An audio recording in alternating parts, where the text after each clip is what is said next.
Ever since 2017, when the New York Times published an image of a UFO on its front page, we thought we were close to ultimate disclosure from the government.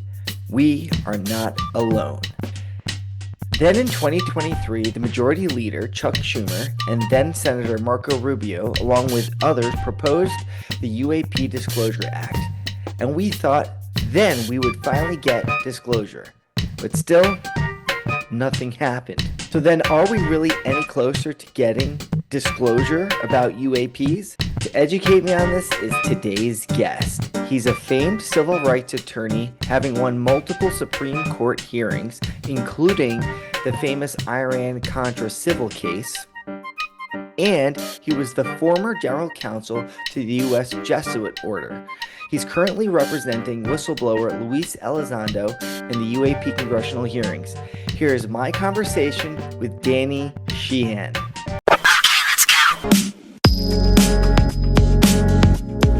And you are a highly accomplished civil rights attorney, having worked on multiple historic cases, including the Pentagon Papers and the Iran-Contra civil lawsuit. Early on, you worked for F. Lee Bailey and represented the defendants in the Watergate case.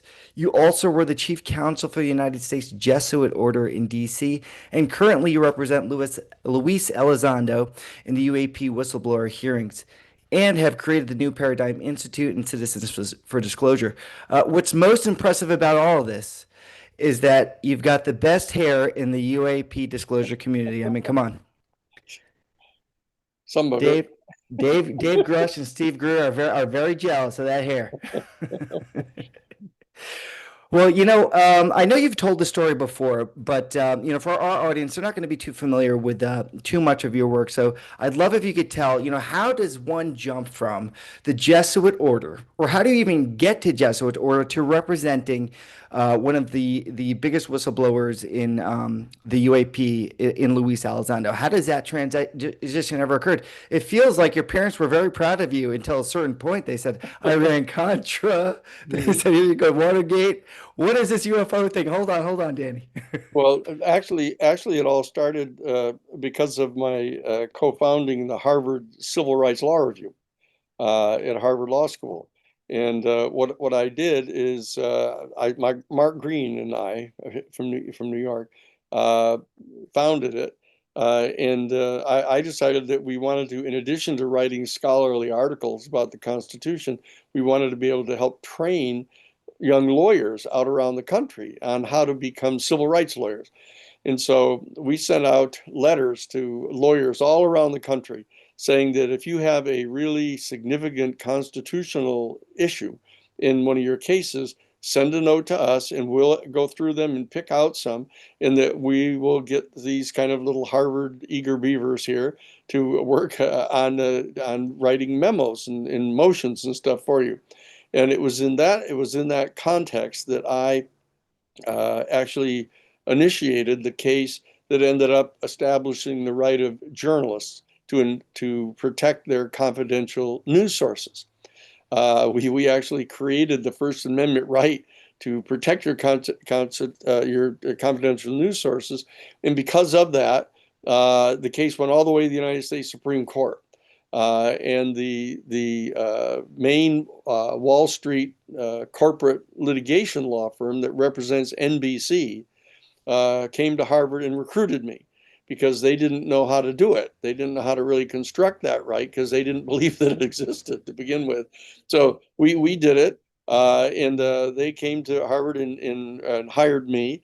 And I went to the firm and helped prepare the briefs for the United States Supreme Court on the case to establish the right of journalists to protect their confidential news sources. And in that context, I got to also work on preparing the briefs for CBS and ABC, as well as NBC, that was the major plaintiff. And I also got to write the amicus briefs for the New York Times and the Washington Post. And because of that, I got to meet James Goodell, who was the chief vice president and general counsel for the New York Times. So when the New York Times got the Pentagon Papers during the preparation of our case in the Supreme Court, on the right to protect confidential news sources. When they got the Pentagon Papers, Jim Goodell contacted me to represent the New York Times to figure out how we could get to publish, 47 volumes of top secret classified information about the Vietnam War. And so I got to work on that case as well. And so it started to develop a kind of unique kind of practice of actually knowing investigative journalists, protecting their right to protect their confidential news sources, getting at information about the illegal activities of the Central Intelligence Agency.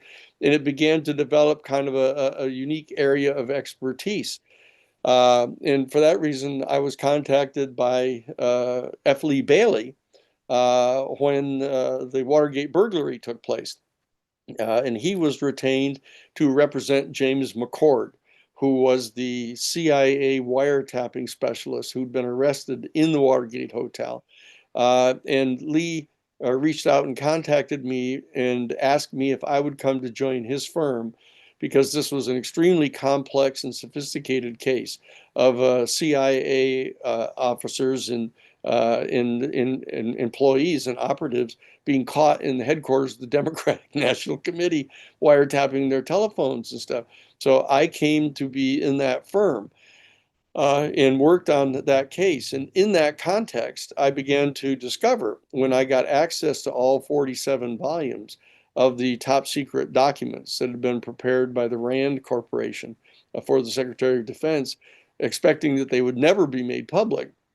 And I came to discover that what was going on in the world was a lot more sinister and coordinated than I had previously anticipated, and much more sinister and much more highly coordinated than American citizens realized. And so I insisted upon going farther. And in that case, our office ended up getting James McCord to blow the whistle actually on Richard Nixon and the White House plumbers. Uh, and that case actually led to a deeper understanding that the reason why the Watergate burglars were in the Democratic National Committee wiretapping the telephone of Lawrence O'Brien, who was the new director of the chairman of the Democratic National Committee, was because Richard Nixon, who directed them to burglarize the office, was afraid that Larry O'Brien, who had previously been the chief Washington, D.C. lobbyist for Howard Hughes, had somehow discovered that Richard Nixon, back when he was vice president, had retained Howard Hughes to set up an assassination team to assassinate Fidel Castro and Raul Castro and Che Guevara. And it turns out that that is the assassination team that assassinated President Kennedy.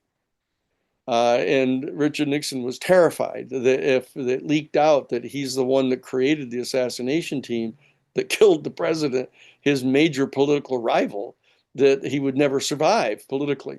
And so he sent the team in to burglarize the Democratic National Headquarters. And as it turns out, the when they were arrested, they were found to have these sequentially numbered $100 bills in their possession. And when the FBI tracked those bills, they tracked them down to a bank in Mexico City, where into the exact same account where the CIA had coordinated money going into that account to finance the political assassination team, which had killed the president. And that was what the real danger was, that they were going to discover that if they went down and investigated that bank. And so the bottom line is, when the lid blew off this, inside our office at least, I discovered that F. Lee Bailey was actually on Index 4. He was retained by the Central Intelligence Agency to help protect their secrets. And I didn't want to have anything to do with that. And so I ended up leaving. But what I did is Lee Bailey and I had a series of fairly intense debates about the appropriateness of what he was doing. and who he was representing. And the bottom line is, I ended up encountering a book that had just been written by John Rawls, the chairman of the Department of Philosophy at Harvard University, that laid out two entirely different theories of how lawyers should conduct themselves. And so when I went to interview and talk with John Rawls, and he talked me into coming back to Harvard. I'd already graduated from Harvard College in 1970 or 1967. I graduated from law school in 1970. So I went back to do a PhD. And it was there that I was doing a PhD in comparative social ethics.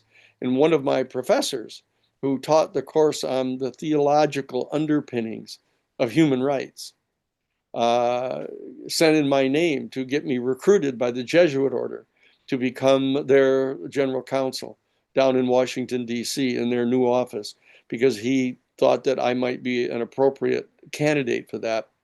So it was there that I was in Washington, D.C. as general counsel for their social ministry office in designing their public policy on positions when I was contacted right immediately after President Carter was elected in November of 1976.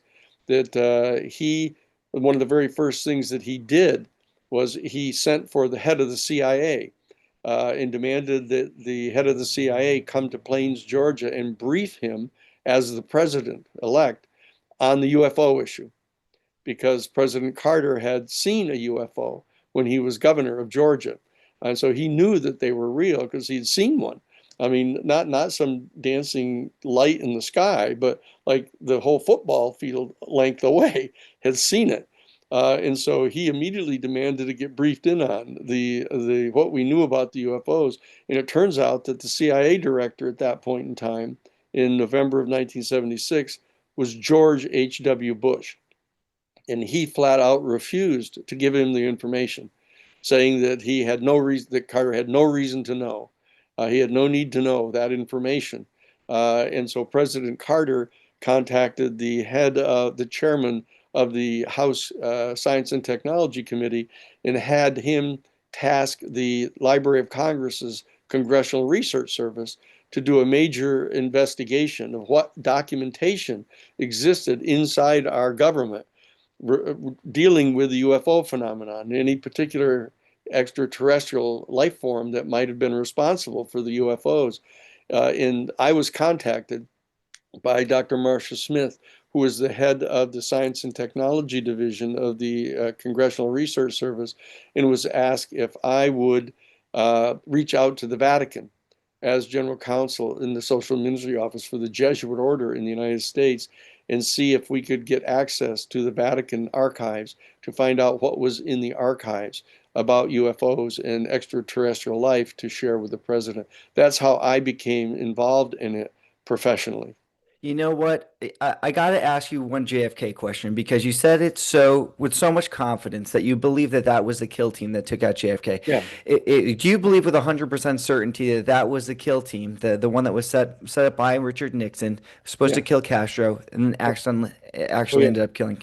Because So do you? we were told that directly by Santos Trafficante, who is the mob boss who actually put together the team to assassinate Castro. He knows positively that it happened, and he told us, because it turns out, much to my surprise, F. Lee Bailey was the attorney for Santos Trafficante.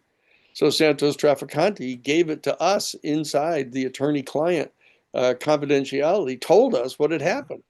This F. So Lee Bailey, I mean, he did O.J. Simpson, this Trafficante. yeah. Who else is this guy defending? So, Well, do you a lot think? of a lot of people that I decided I didn't want to have anything to do with. Well, do you think so? When you hear this stuff with Cash Patel right now, before he's in, he's saying, I'm going to release all the JFK information. He gets in, and now all of a sudden everything's redacted. Do you think that that's information that's in there and that's part of the reason why it's not being disclosed? Or do you think, what are the reasons why they wouldn't disclose that, Well, in your I opinion? don't think I don't think that clearly Trafficante didn't write any legal memo, that Hmm. was in the files about this. But that if in fact like any investigation, if you know ahead of time what it is that's happened, then you can find the pieces of information which you can then find to be revelatory of what it is that you've been told in confidence is the answer to your investigation. So, for example, in the release of documents that were released, there was this interesting memo, and nobody could figure out what in the world this memo was doing in the JFK assassination file. And what it was an FBI surveillance memo about surveilling Santos Trafficante traveling on June 23rd of 1972, like 3 days after the break-in, or like 5 days after the break-in, traveling from Tampa, Florida, over to Orlando and calling from a particular telephone number. Well, that was when he was going over to the home of Hank Gonzalez, who was the local lawyer working with F. Lee Bailey, to be interviewed by our chief investigator, and found out about exactly what it is that happened. And it was in the Kennedy assassination file, but nobody would be able to determine why that document was there. What was it all about? But I happen to know what happened, so I recognized the document right off. And half of the people that are in charge of blanking out information in the JFK files still, they don't have any idea what happened. All they're trying to do is protect the CIA or protect the FBI or to protect the other people that lied about it afterwards, because they realized, almost as soon as it happened, everybody who knew about the existence of that assassination team, knew who did it.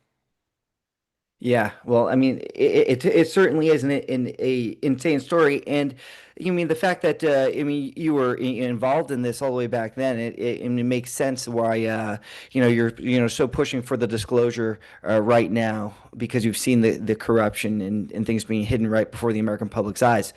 That brings me to this though. So when you were there working at the Vatican, I know that they sent you in, and you actually were able to see some documents that solidified your belief that there were actual UFOs at the time, right? You saw a picture, right? Can you describe But what it you saw? wasn't. That It because wasn't. But it wasn't in the Vatican archives. okay, No. What happened is I, in response to Dr. Marshall Smith's request that I reach out to the Vatican archives to see if we could get access to the information.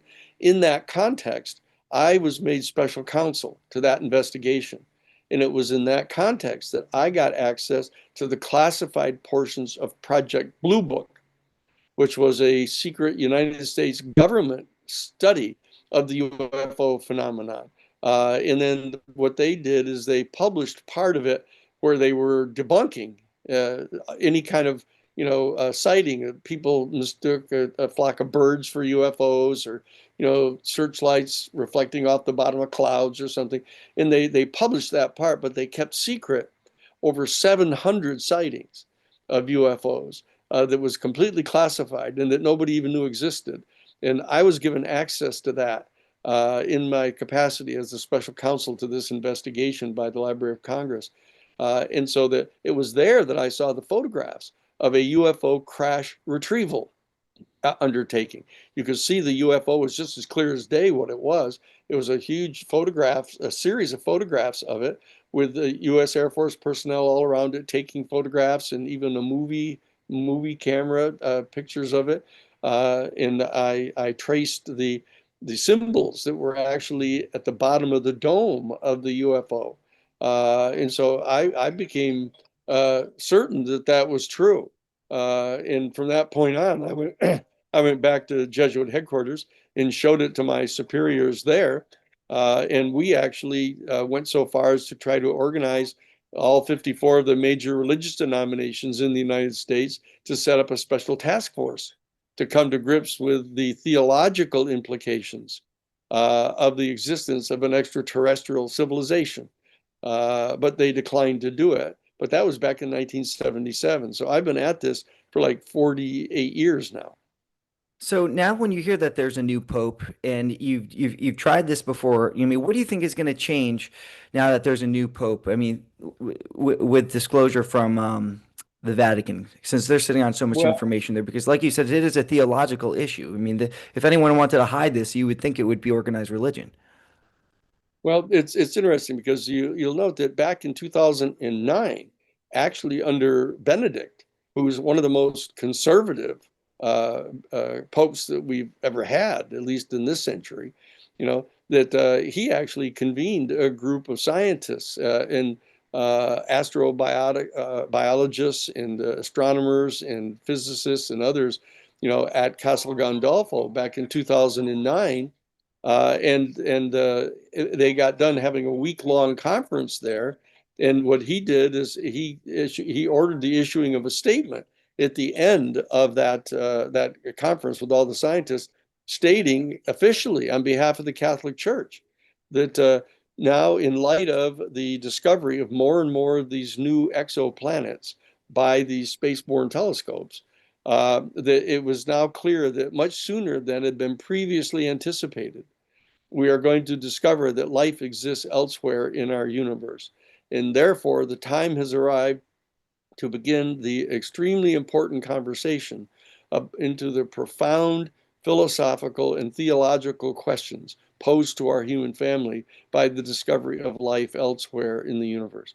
So when I heard that public statement go out on November 10th of 2009, I immediately reached out and contacted Father Jose Gabriel Funes, who was the director of the Pontifical Observatory, who had actually been the one assigned to issue that public statement. And I went to see him, and we sat down to have this conversation about this. My telling him that I'd been asked to contact the Vatican archives, and I explained, and he said, "Look, Dan, I want to make something clear." He said, when we're in our public statement that we've issued on this about discovering life elsewhere in the universe, we're not talking about discovering just some single cell life form under some frozen sea on some distant moon surrounding some far off star.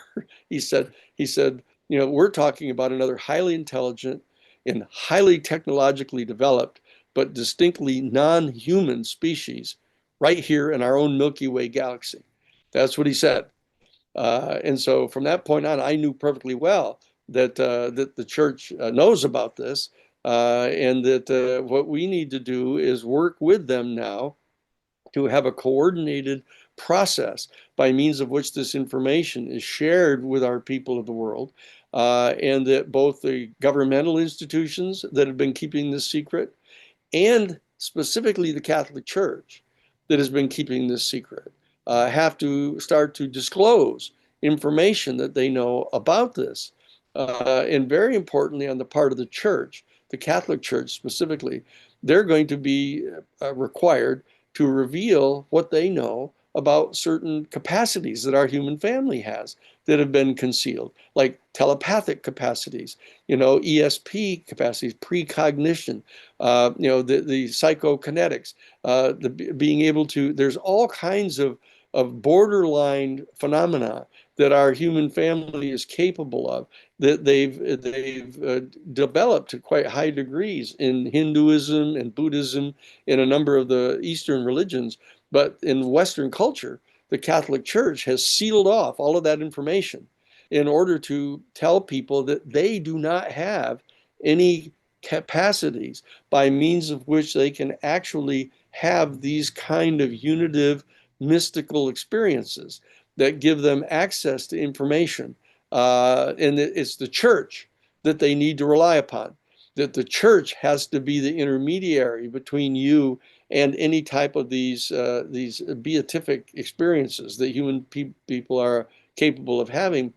So it's not only the governments that are going to have to start disclosing information about their capture of the UFOs, the capturing of bodies of the occupants of the UFOs, these non-human occupants of the UFOs, but the Catholic Church itself is going to have to come forward and start to acknowledge not only that they have information about the UFOs and about the ET civilization, but that they have information about our human species that is capable of all kinds of extraordinary experiences that basically will tend to vitiate the authority of the Catholic Church to be able to be the sole interlocutor, between you and the infinite and eternal.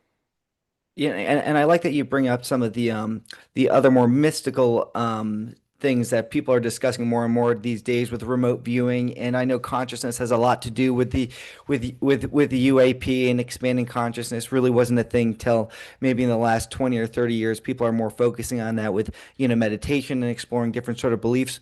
Now, isn't it true that you actually um, first learned about these other abilities that people had when you were doing some research with Scientology, and you learned and you got to read into some of their papers, right?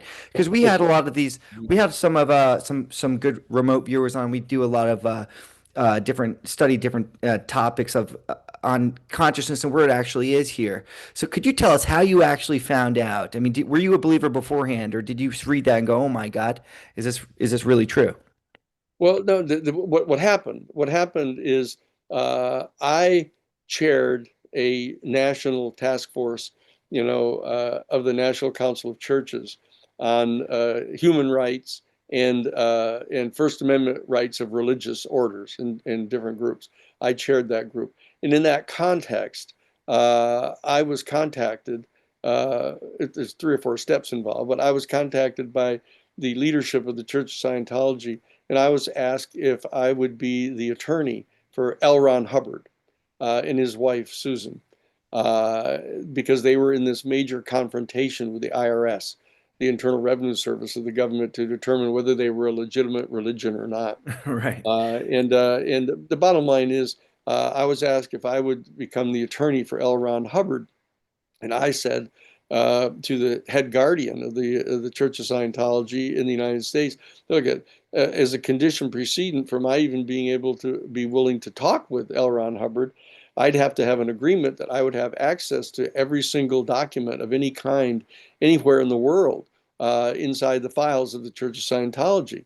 And I figured that was a complete non-starter, of course. But it turns out that within a week or two, they came back to me and said, okay, it's a deal, that Hubbard has said, you're to give him access to anything because I want to get him to be my attorney. So they flew me down to what they call the Blue Cube down in Florida, in Clearwater, and brought me in and sat me down with not only the head guardian of the church for the United States, but the head guardian, the number one guardian for the UK. He flew in to be in the meeting, and he said, what documents do you want?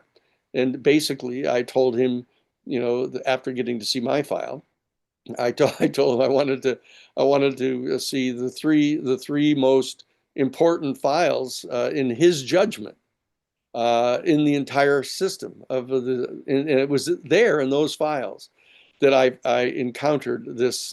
First of all, this is 1977 or so, and that I got to see the top secret classified files out of the remote viewing program. Because as it turns out, one of the key figures, a number of the key figures actually in the Church of Scientology were high-level clears in the Church of Scientology, and they had developed a series of kind of charisms and capacities that they had. And these were things that the remote viewing program found to be very valuable. And so they'd recruited like Ingo Swann, they had Hal Puthoff, they had Russell Targ. These were high level people involved in the top secret Stanford Research Institute remote viewing program. And it turns out that Ingo Swann was actually filing copies of top secret studies that were being done by the United States Navy. Uh, Even though he was working for I mean, employed by the government at the that's time. He right. was, That and is so right. this He is was, almost like, I mean, like treasonous, right? That he's well, sharing this. if he'd been giving them to some other country, it might violate their security There you go. There clearances. you go. It's You know, espionage. and so the bottom line is that he was providing these studies. And so when I was reading through what they were doing, that was when I first learned that there was this remote viewing program that they had going, which was still totally secret in 1977. The rest of the people around the world didn't even know it was happening, but the Church of Scientology knew that it was happening, and I saw it, so I knew that it was happening. And then I saw in the files, these extraordinary capacities that some of these people had, that they were developing by training themselves to be able to do remote viewing. And they were able to do extraordinary things, which would include not only being able to, some of them at the beginning kind of vaguely, they're given an exact longitude and latitude down to the minute and second of a location on the planet, and then they're asked to kind of just sit quietly and reflect upon what you feel is going on there. And then they would make little notes and draw little things. But some of them were so accomplished that they were assigned artists to be able to draw exactly what they were seeing, that they could actually almost go there, which was almost like astral travel. That they were able to actually project themselves to this location. And they were able to then move around and see things, even to the point of going inside buildings that were locked and going inside offices and inside file cabinets and reading reports that were classified reports inside the file cabinet. And that, so I was flabbergasted that I didn't know that anybody could do that kind of stuff. Uh, and then I was shown the files that showed that one of the fellows, Pat Price, could be shown a photograph of a boomer class Russian submarine, and then he could tell where it was. He could figure out right to the exact longitude and latitude and depth exactly where it was located at a given moment, which was absolutely astonishing from the point of view of an espionage program, and so and I was reading all of that stuff. I could see that they were doing all of that stuff. So that I got to see that there were capacities that could be trained, that almost everybody could be trained to do this to some extent. And there were some people that were just especially adept at this and could be trained into being able to do these absolutely extraordinary things that were bordered on precognition, that bordered on telepathic communication, that, for example, they took Pat Price, this fellow who could identify, locate the boomer submarines, and they took him to a facility up in central Canada, and in this little building, it looked like a little observatory with a little dome on the top of it with these big communication dishes on it. They brought him in and put this helmet on him and had him telepathically send this message. And they turned the communication dishes on top of the building onto the northern peninsula of Michigan, just right down below where they were. And Pat Price was telepathically projecting this message of next year when you file your federal income tax forms, file them down in this little nowhere town down in South Carolina in this one little post office box. And like 80% of the people did it. And so this is a capacity that, and it was clear that there was a technology involved that they had developed to be able to step up his telepathic communication skills. And that there was this psionic assist program that they could jack up the whatever the energy was that a brain emits to do telepathic communication. And this is back in 1977. Yeah, and so I mean, this is a form of technology assisted consciousness. I mean, and this is back in the late 70s. So if they were doing that then, imagine what the capacity is to do now. Because when people say that they don't know where consciousness is located, obviously we've got some clues if we're able to, construct some sort of machine to, help somebody with this sort of ability to achieve that thing. So, it is hidden somewhere. And that brings me to, some of the issues that comes down to with the UAP disclosure, because you bring up like these psionics that we hear of so much today, which is the people that have the ability to, they're saying, contact one of these UAPs That's right. because they're being controlled by consciousness. Right. But there's been a lot of I mean, there's been accusations that, government or some private entities have been using these people, and some people have been dying from this, and also or experiencing. Some kids might have been abducted. I mean, there's a story by, I believe his name is Michael Herrera, that he was one of the whistleblowers that testified and said that he had seen like an eight-gon craft in Indonesia, and they were doing something with kids. I might be butchering the story, but doesn't this pose so many That issues? Well, that was butchered not only by you. That story got butchered by a lot of people. I talked with Michael Herrera, and Okay. and what he saw, all he saw, was a octagon shaped black craft, like saucer craft, that was landed on the ground. And he and his team started to approach it, and they were basically assaulted by a team of American military people, not in American military uniforms, but in all black uniforms with no name tags or insignia or anything on them. They were confronted and disarmed, and ordered to leave the area, and that he could see the craft, and he said that he saw the craft, that it seemed to have some sort of ventilation system, or like a some sort of, like, it looked like a cooler of some sort, some kind of thing, and that's all he said. And that what happened is then other people said, "Oh, that first their first story was, oh, that must have they must have been smuggling drugs, and that was a cooler to preserve the drugs in, which would be like opium or something. It must have been just to be a container to keep the drugs cool." And then within another week or two, they said, "Oh, no, no, that was bodies. They were collecting bodies to have body parts for genetic material." And then the third story was, oh, how about the fact that they were kidnapping Indonesian people because they're Aboriginal people or indigenous people, and there's been a discovery made that people who are indigenous people tend to be a little bit more capable in the area of these psychic abilities. And so that's gone through three entire fabricated iterations. And Mike Herrera never said any such thing. All he did is just describe this thing that he saw. But he did say that when he backed away, his whole team backed away, that the craft rose up and then took off like that.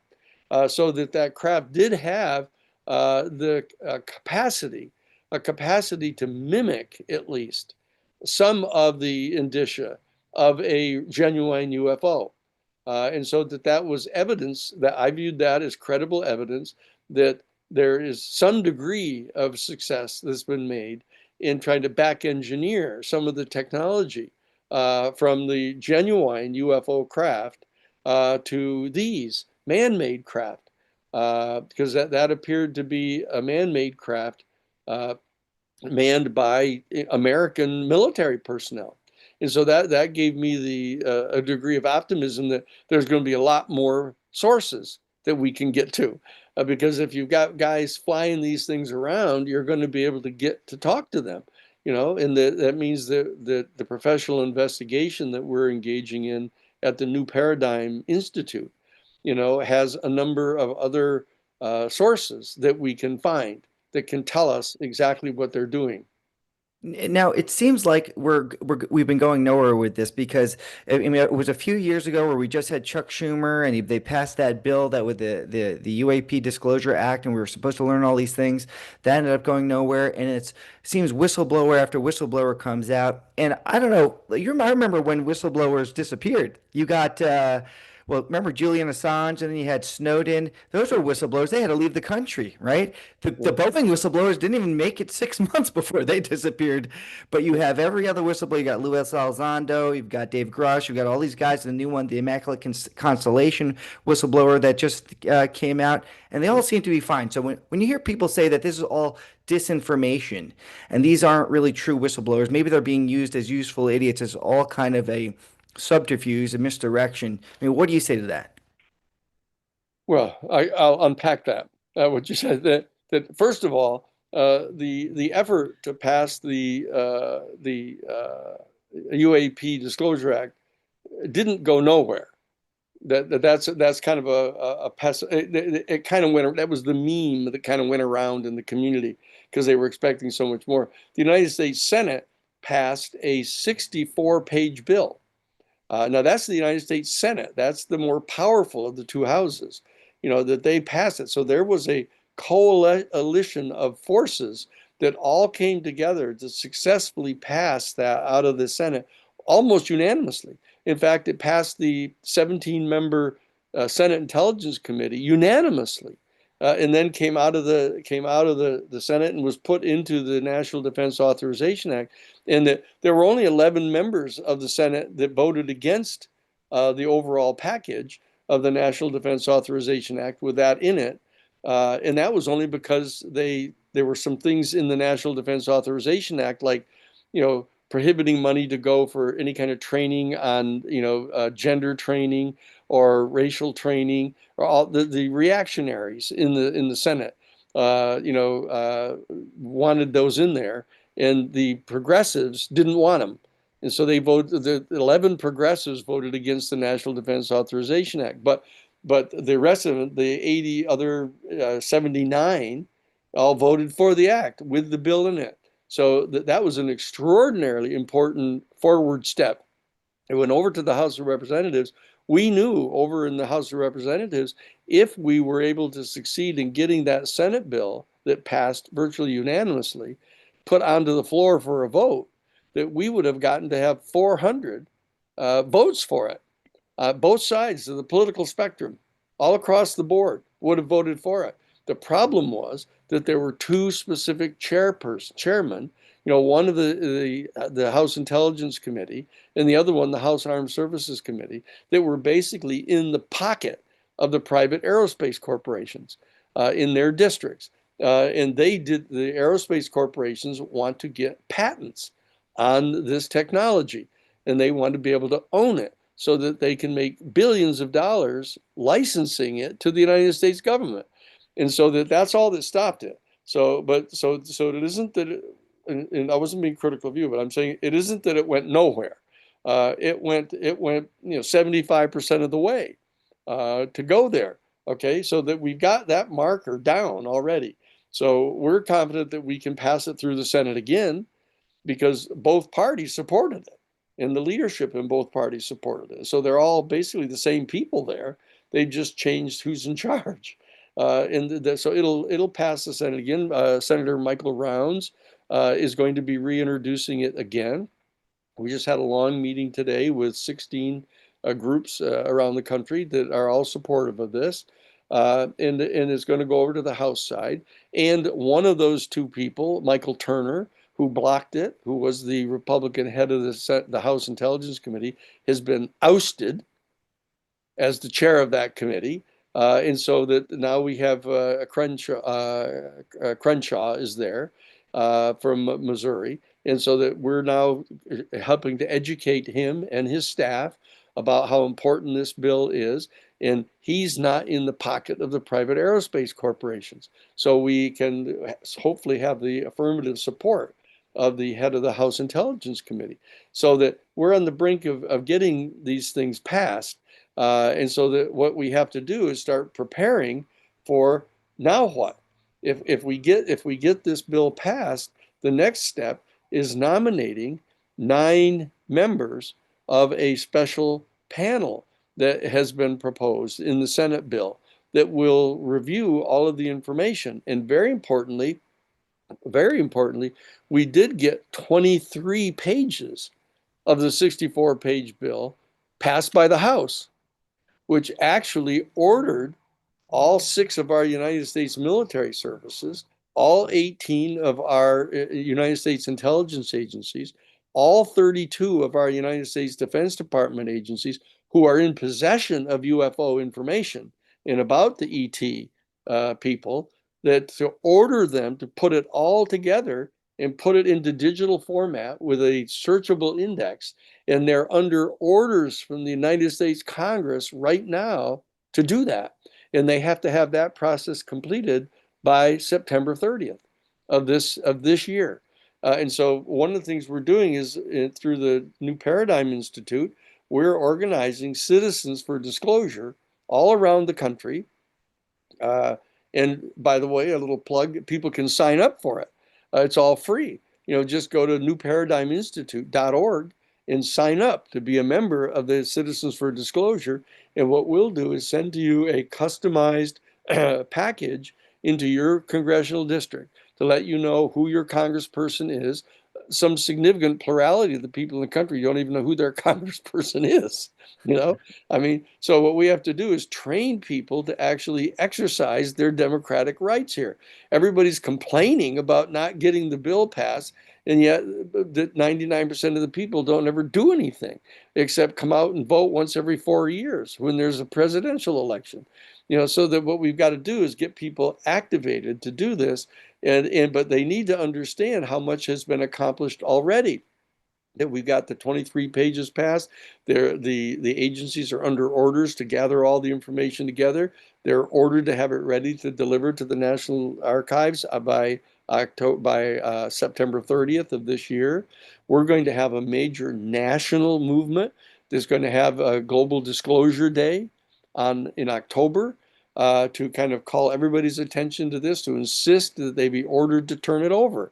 And so what we want to do is put into the House side the language that's in the Senate bill, which says they have to turn it over immediately.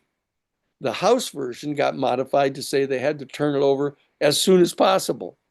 And the problem is they're using that wiggle language to say, well, it isn't possible. My mother's horse died.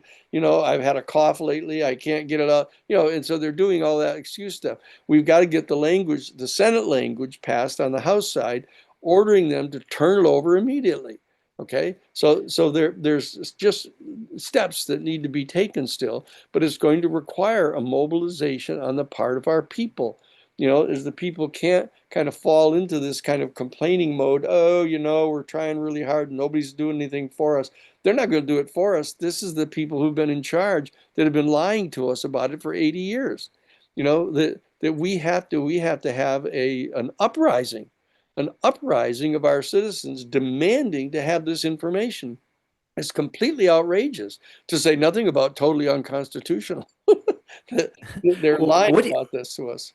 what do you have to say to the people that would say, well, this is a matter of national security because our adversaries, China, Russia, they've all probably got a similar program. And if we release this information, we're kind of showing them our cards that, hey, these are part of weapons programs that we have. If we let them know where we're at by disclosing this, I mean, now they'll know if they've got a leg up on us or not. No, what we've got to do is get a treaty prohibiting any nation using this technology recovered from these UFO craft for weapons systems. You know, and you talk about a tough sled. You know, they're going, well, wait a second, we can make billions of dollars selling our technology back to the government to help make weapon systems. Those aerospace corporations know, what side of the bread their butter is buttered, and they say, oh, good, we can promise to make weapon systems for you so you can establish full spectrum military dominance over the planet. We've got this, our citizens have to do something about that as well. We can't allow this extraordinary opportunity that we have to actually establish direct contact with an entire extraterrestrial civilization that has technologies that may be billions of years, literally billions of years in advance of us. We can't just turn around and say, oh, it's okay for our national security state people to keep it secret so they can build a new series of weapon systems to charge us billions of dollars more of tax money. I mean, who's in charge here anyhow? You know, You know what I think, Danny? I think we should skip the middleman, go straight to the NHI, get their technology ourselves. Then we've got the weapons to be able to start a new government. Why don't we skip? well, no, Why are I we don't, acting no, you like don't, there's I a don't think middle you the need, middleman? I don't think you need weapons to start a new government.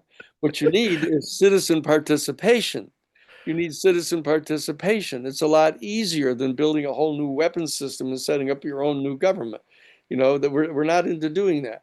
That what we really need to do is take advantage of the fact that we still have democratic rights here in our country, and we need to mobilize. We need to mobilize and organize and put people into those offices in the House and Senate that are going to do this. What we're doing right here is we're giving those people who are in the Senate and in the House right now one last opportunity, one last opportunity to remain our representatives. If they don't do it, we've set up a 501c4 and a political action committee to replace them, to say you are failing in your constitutional obligation to keep in check this national security state. You can't allow the executive branch to be going around shooting down UFOs and capturing the people there and secreting the technology and trying to make a weapon system out of it and then lying to Congress about it. And you're sitting there on your hands, wringing your hands and moaning over the fact that you're being lied to and you're not doing anything about it. We can hire better people than that. Yeah, you'd be fired tomorrow afternoon if you were as incompetent as that at any other job. We're not going to leave you in that office, but we want to give you one last chance that we're telling you straight to your face. We're organizing the people, we're educating the people, and we're going to change our leadership if you don't do this. That this is a democracy still, but it won't be a democracy if you don't exercise your democratic rights. And what do you think about these organizations that are taking my advice and going straight to the source, skipping Ah, over the government, like Skywatcher? Because I've seen, see these documentaries out, and it seems like they're using the techniques that you talked about earlier with the psionics, the dog whistle technique, and yep. capturing these things. I mean, it seems like this is the way to go. Who needs the No, no, no. You government? got to be careful again. You say, oh, here, let's build our own weapon system and set up our own gun. Here, let's capture these things ourselves. You got to stop capturing these people. That's not a good relationship. Oh, we've discovered you exist, so now we're going to capture you, and take you hostage and stuff. That what we need to do. You're close though. But what Yeah. we need to do is exercise the capacities that we now know we all have telepathic capacities to reach out telepathically to solicit contact with these extraterrestrial people and establish diplomatic relations with them.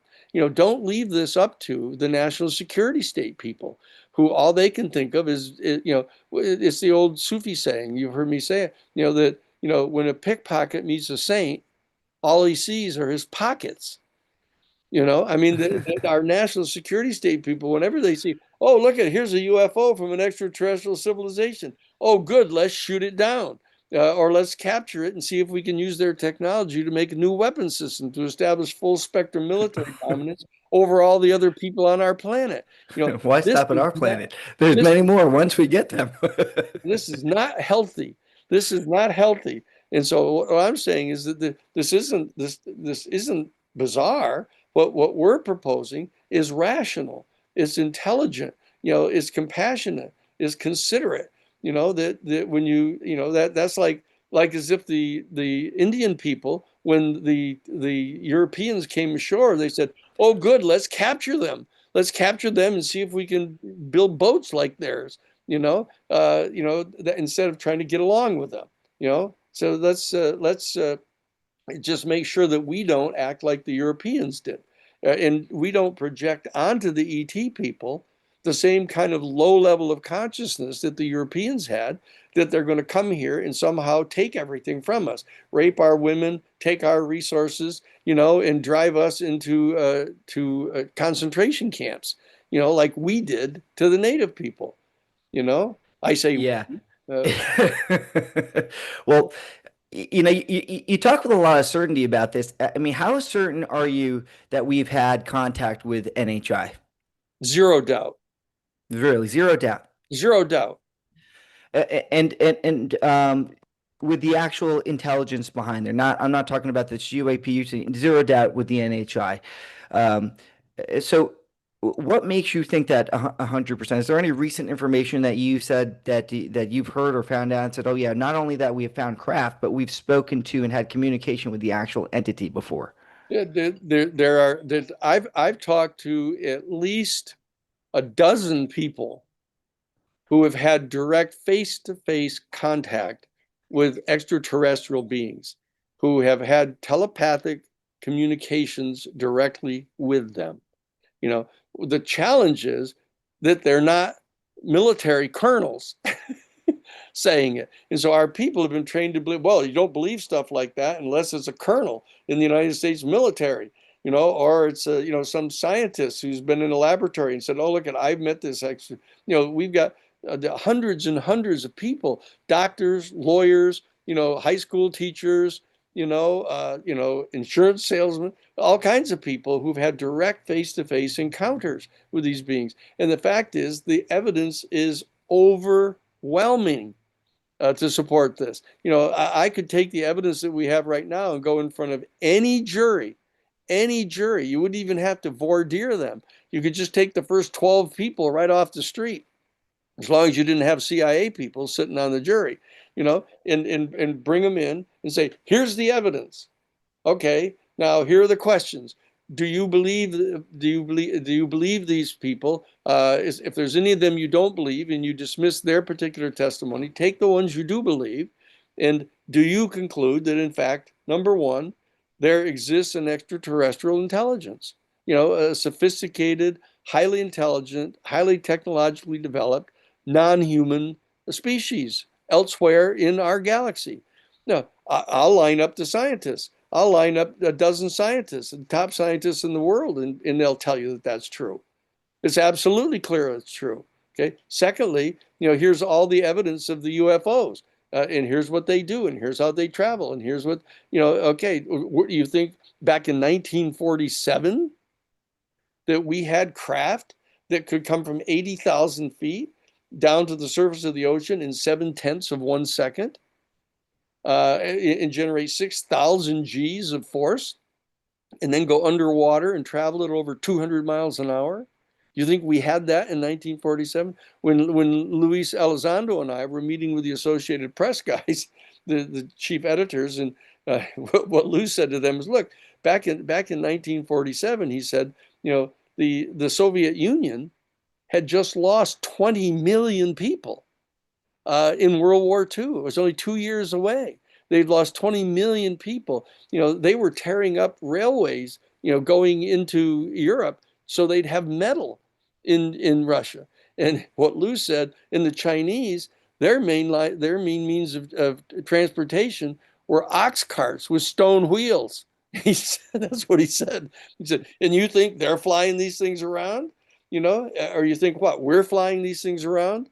That we would have been using like B-52s and B-47s, at the end of World War II if we had these things in 1947? No. I mean, nobody in their rational mind believes that stuff.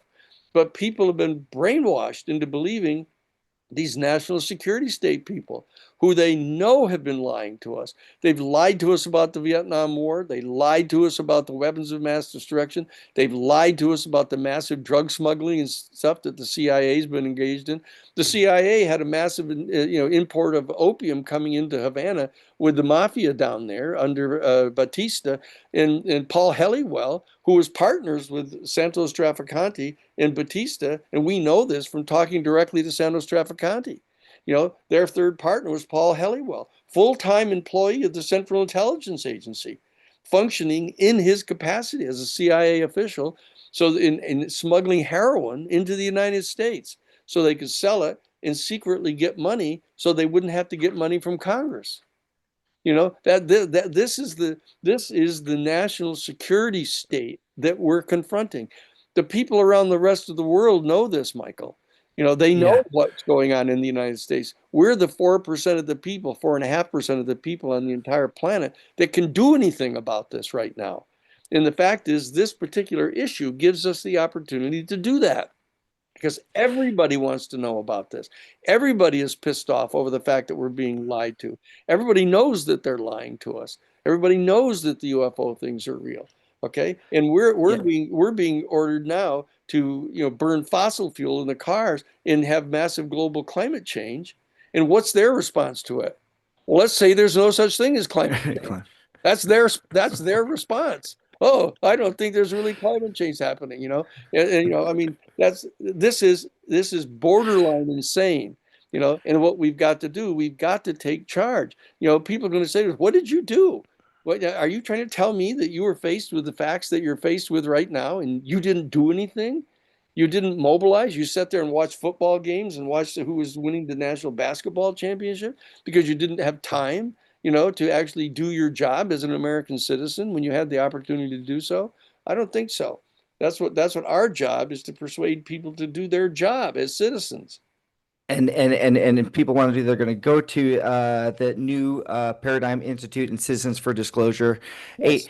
Let me ask you this, because all right, the one thing that seems to be across the board, unify everything with the NHI, is that they're communicating telepathically, and it seems that people that have the ability to expand their consciousness are able to have these interactions and communicate. And it seems like, you look at people today, you talk about what they're doing, they're, wasting their time doing things that really don't matter, maybe even lowering their consciousness. I mean, That's right. what would you Not maybe. recommend? Not maybe. Drinking beer and eating food that's killing them. And they're advertising it during the basketball and football games. Here, eat one of these sloppy joes, and they got people drooling all over themselves and fat pigs, watching fucking television. I mean, Yeah. look at somebody's got to straighten up here. I'm Yeah. sorry, I probably shouldn't have said that. It's okay. But Hey, yeah, the only good thing they're allowed to do is go to Michael Q show. Remember, check out go to michaelq.com, get my tickets for me.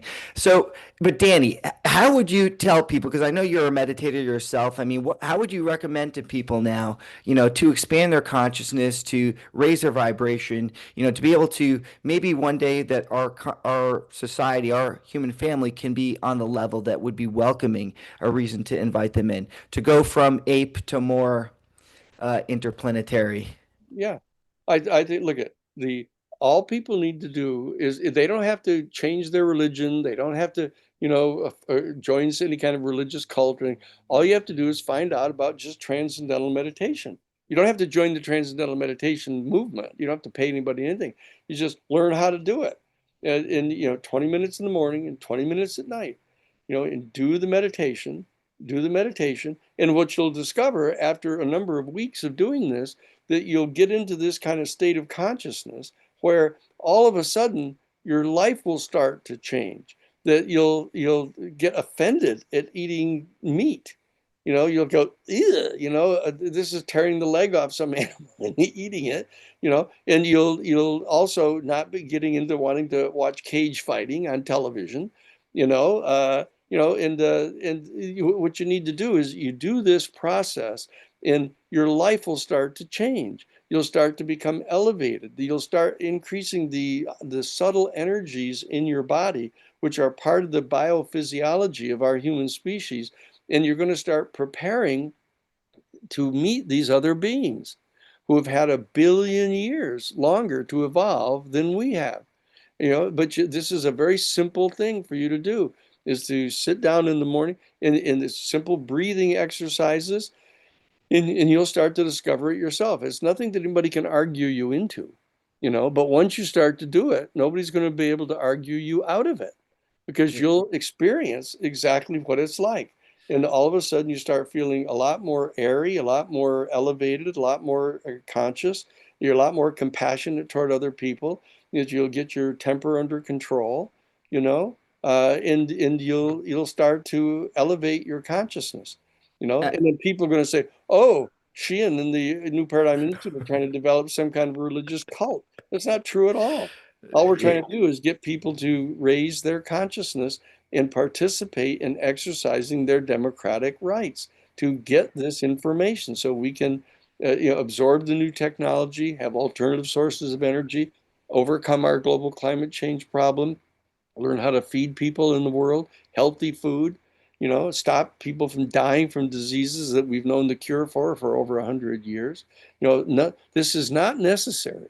What's going on in our world right now is not necessary, but we have to dissolve the national security state, not just here, but in Russia and in China, and in India.